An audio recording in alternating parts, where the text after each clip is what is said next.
Hey guys எல்லாம் எப்படி இருக்கீங்க? ஒரு இன்ட்ரெஸ்டிங்கான ஒரு கோடு பார்த்துருவோமா? அப்போலோ 13 மிஷன் உங்களாவது தெரிஞ்சிருக்கும். சாரி, 1970 வந்துட்டு ஸ்பேஸில் ஒரு மேஜர் ஆக்சிடென்ட் நடந்துச்சு. சரிங்களா? ஆக்சிஜன் டேங்க் வந்து எக்ஸ்போர்ட் ஆனாலும் சென்சார்ஸ் ஆல்ரெடி அப்நார்மல்ஸ் ரீடிங்ஸில் காட்ட ஆரம்பிச்சிருச்சு. இன்றைக்கி அதே மாதிரி ஒரு பைத்தான் கோடு நம்ம ஒரு அனாமலி டிடெக்ஷன் கோட் பார்த்தலாம். சரிங்களா? இம்போர்ட் டைம் ரேண்டம் போட்டிருக்கிறேன்.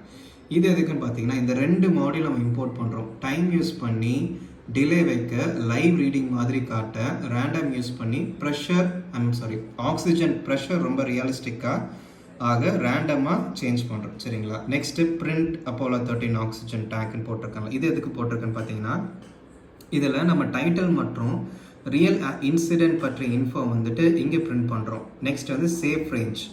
இந்த சேஃப் ரேஞ்ச்னா சேஃப் ஆக்சிஜன் ப்ரெஷரை வந்துட்டு ஆரம்பத்தில் ப்ரெஷர் வந்து 21.0 சேஃப் ரேஞ்சில் தான் இருக்குது.